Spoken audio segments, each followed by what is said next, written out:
అర్ధభేదంతో కూడిన హల్లుల జంట వెంట వెంటనే ప్రయోగింపజేస్తే సేకానుప్రాస. అర్ధభేదంతో కూడిన హల్లుల జంట వెంట వెంటనే అర్ధభేదం లేకపోయినా తాత్పర్యంలో భేదం ఉండేటట్లు ఒక పదం 2 సార్లు ఆవృతమైతే అది నాటానుప్రాస అంటారు.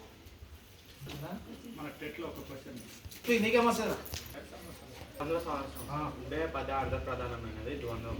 ద్విగు సంఖ్య పూర్వపదంలో సంఖ్యావాచకమైన ఉత్తర పదం నామవాచకం అయితే అది ద్విగు. విశేషణ పూర్వపద కర్మధార. పూర్వపదంలో విశేషణం ఉంటుంది, అది విశేషణ పూర్వపద కర్మధార.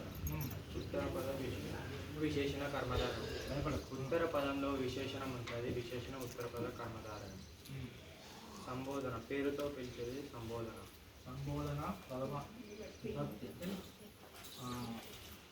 ఉపమానానికి ఉపమేయానికి భేదం లేనట్లు చెప్తుంది రూపక సమాసం. పోలిక ఉపమానానికి ఉపమేయం చక్కని పోలిక వర్ణిస్తే చక్కని పోలిక వర్ణించబడిన ఎడల ఉపమాలంకారం. శ్లేష ఎవరు చెప్తారు? అనేక అర్థాలు వచ్చినట్లు చెప్తే శ్లేష అలంకారం.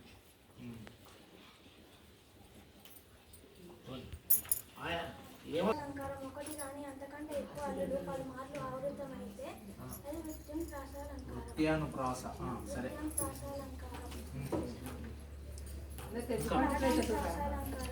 పాదాల చివర కానీ పాదాల చివర కానీ వాక్యాల చివర కానీ ప్రాస వచ్చేటట్టు చెప్తే లాడాను ప్రాస. అంత్యానుప్రాస. ఇంకా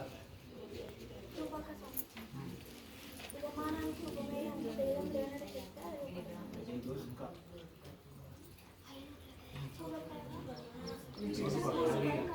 విశేషణం